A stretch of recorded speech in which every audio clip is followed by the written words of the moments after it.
Yeah. Do it, yeah, bitch. I said it, bitch. You do it better than me. Yeah. This. Will you taught this or did you? No, so I told you that I resented my mother growing up. My mother hated my father because what happened was my father and mother were dating as teenagers, and he got her pregnant. And when they had sex, they were standing up. Having sex. You ever had sex standing up? Oh my God! Yeah, you got to have the right size woman. I'm kind of tall. Or you need a stool. Or your legs gonna be burning. And so they were standing up. Your parents? They were standing up. What, from the back or what? What do you think? From the front? Black people didn't do it that way. I'm telling you. They didn't do it like dogs. No, that used to be just a white person's thing, white people thing. Really? Yeah. White people got all the great ideas. They know how to invent. What would we be without the white man? Yeah, black man just lay on the floor missionary. White man came in and said, man, that's the old school, man. Put that bitch on her knee. What? Nah. And so they had sex standing up. Okay, you're perfect. Okay. My father told me this story. That's how I found out about it. And so my mother got pregnant while standing, having sex. And when she told my father about it, he was like 18 or so, I think. He was like, no, that's not my baby. I can't make no babies. You can't make a baby standing up. We all grew up thinking that you could not make children standing. Right. You had Just to that be- slow Negro mind. Right. That's that black mind.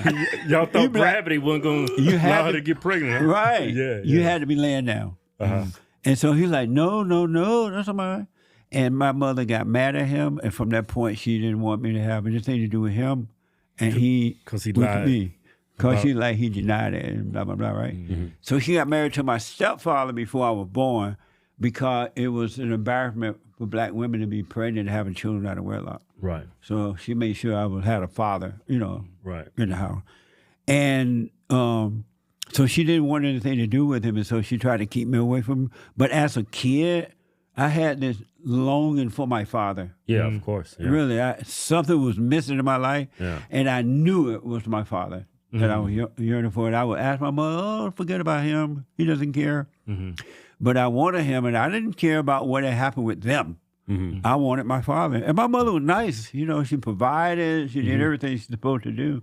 But I was yearning for my father, and so I grew up insecure with doubt and fear. I was afraid of women. I used to date women, and then when they would get mad, I didn't know how to deal with them. And when I broke up with them, I would have to have another woman waiting in the ring. You had some backup. Yeah, because I couldn't have them being without one, being lonely. I used to ride up and down the coast. Yeah.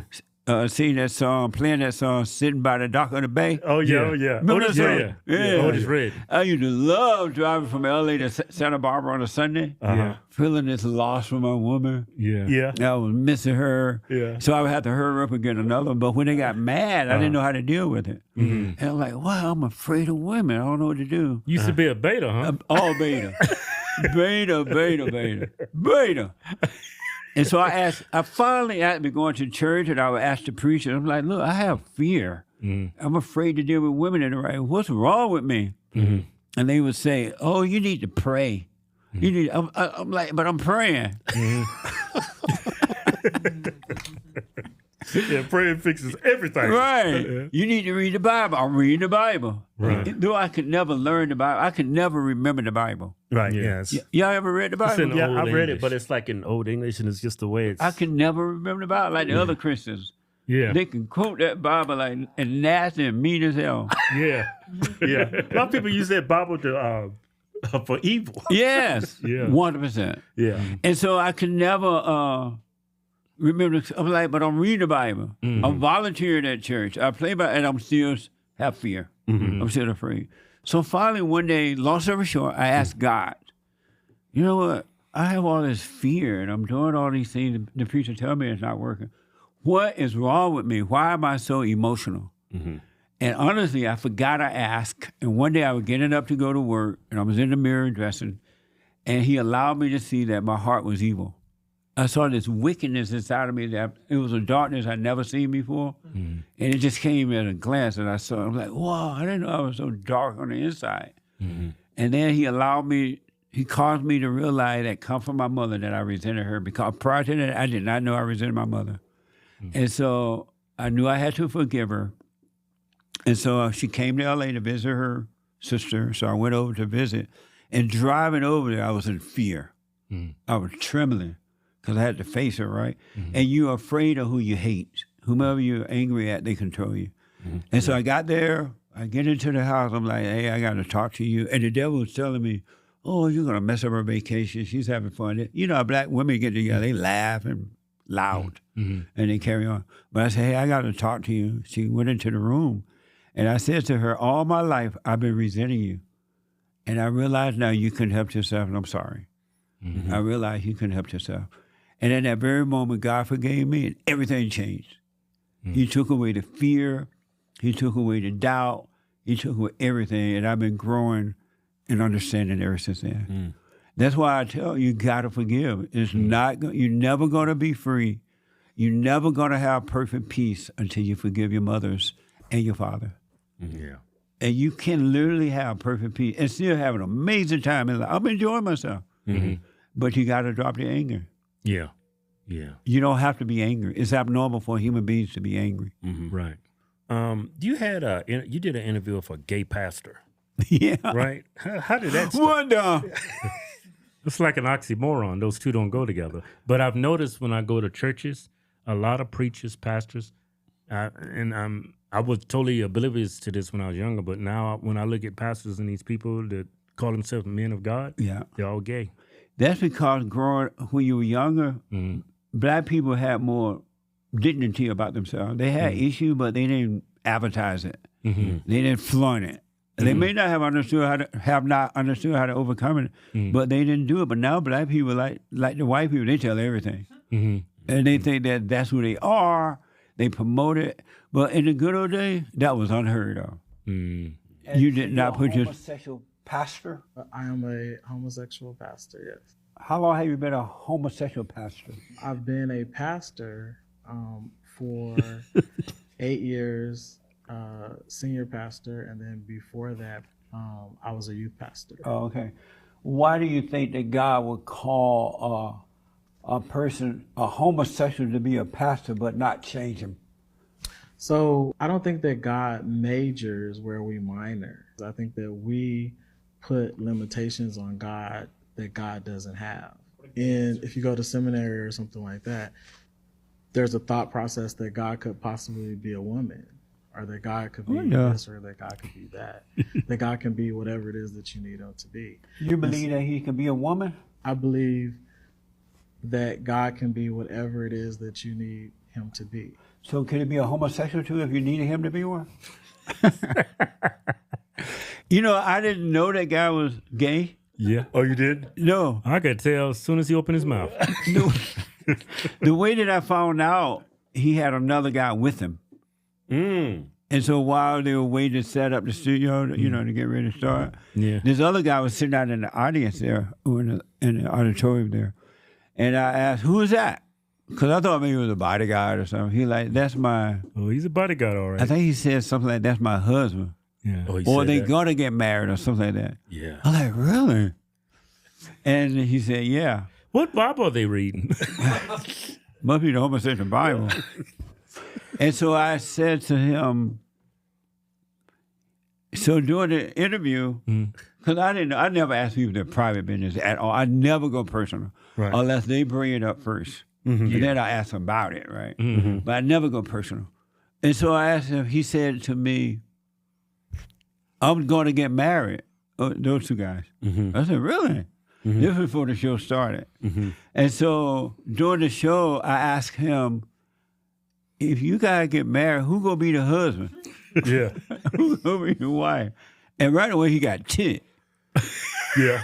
And I was surprised he got ticked because he the one who told me he was that way. I didn't ask. Right. He's the one that said, I thought he would be proud and happy to talk about it. Right. Yeah. Honestly, I never imagined he would get mad.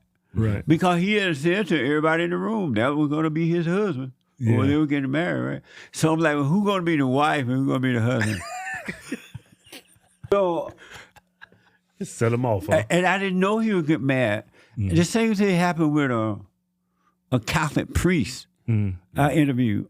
And I didn't know the Catholic priest was gay. Yeah, I saw that one too. Yeah. Because, again, I don't ask people to, when they tell me, don't tell me. If you don't want to talk about it, don't mention it. Yeah. You have a right to keep it. Else. I am. Are you playing something? Yeah, I got it. Just before we started the show, you said that you introduced your, is he your husband or your wife?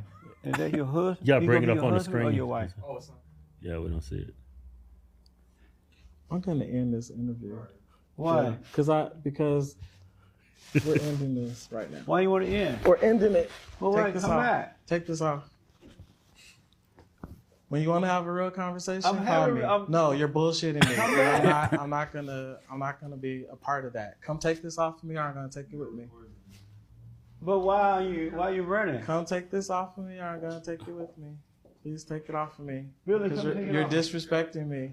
But no, I'm So- asking you really. Please take it off. Am or I I'm gonna asking take him it really with serious me. question? That's the husband talking. Yeah. Or the That's boyfriend. He's got to be the wife. No, that's not what Okay, so And so the only way I knew about that, he told me. Uh-huh. And so you know how the gay people love to proudly talk about that stuff, right? Right. So I thought he was going to be proud to talk about it too. And he'll Yeah. be saying, "Oh, we're getting married. I'm doing this."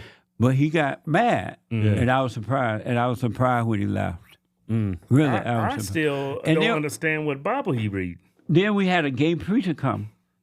Priest, you saw that, right? Yeah. I didn't know the priest was gay. You know how I notice when men are gay? How? Look them in the eyes. Yeah, now you can Their tell. eyes are glowing. Yeah, you can tell. Yeah. And so I didn't know until the gay priest said on the show, "I'm gay." I'm like, "What? Why are you telling me this?" Yeah. Because what does it have to do with anything, right? Right. Yeah. But I know now they're proud of that because they think that that's who they are. They'll believe that the trauma of the spirit of the mother are them. They really hate their mothers, and because they really hate her, they have her total identity. So they really do feel like a woman. When they say they feel like a woman, they do. Yeah. Because they have the spirit of their mother, and then the world tell them that's you. That's who you are. They don't tell you to forgive.